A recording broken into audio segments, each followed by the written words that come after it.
La polygamie, ce n'est pas la volonté de Dieu. Dieu a créé un homme et une femme. Il a dit, le deux deviendront un. Il n'a pas dit les trois ou les quatre. La polygamie n'est pas de Dieu. La polygamie, c'est l'impudicité.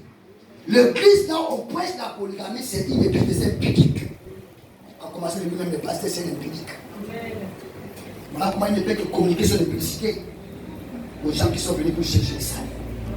Et quand tu parles des endroits comme ça, les gens sont remplis de manière impossible. Parce que les impudicités sont avec eux. Alléluia. Amen. La polygamie ne vient pas de Dieu. J'ai déjà parlé, beaucoup disent que non, Abraham avait beaucoup de femmes. C'est faux. Abraham avait une seule femme qui s'appelait Sarah. Vous t'avez bien? Amen. Il avait une seule femme qui s'appelait Sarah. Quand il est parti avec Agar, à cause des demandes de sa femme, c'était l'impudicité. C'était l'impudicité. La conséquence c'était quoi? À la fin de compte, Agar et son fils, ils ont été chassés. Abraham a épousé Ketura après la mort de Sarah. C'est là Abraham a épousé une Africaine qui s'appelait Ketura. Il t'amène bien. Donc Abraham n'a jamais été polygame. Alléluia. Amen. Si tu veux me parler de Jacob, c'est encore plus pire. C'est encore plus pire. J'ai déjà parlé de ça quand on a parlé sur l'héritage. Je ne vais pas rentrer encore là parce que ça risque d'aller encore trop. Amen. Mais si tu vois ce qui s'est passé pour que Jacob se retrouve avec Léa et Rachel, c'était l'escroquerie de là-bas.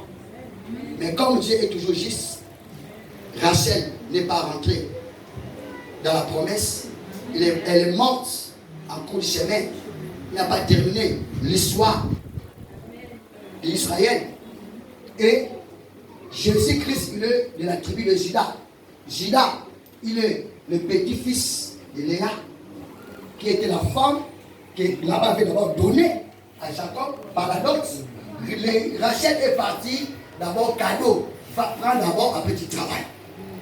Or, Léa a été entrée dans le mariage indépendamment de sa volonté, parce que c'était un plan de Dieu. Je ferme la parenthèse. Si tu veux connaître beaucoup, viens payer, je vais t'expliquer. Les enseignements, ça coûte cher. L'évangile est cadeau, mais l'évangélisation est payante.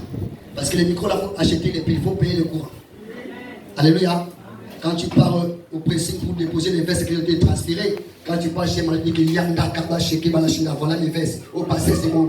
Tu dois chercher, le passé, tu vas payer quand? Il t'amène bien.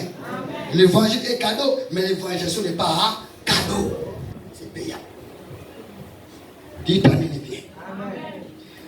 L'impudicité, c'est le cadre qui est hors de la volonté de Dieu. Beaucoup ont pratiqué des viols. Nous avons parlé des conséquences des viols dans la Bible. Il t'amène bien.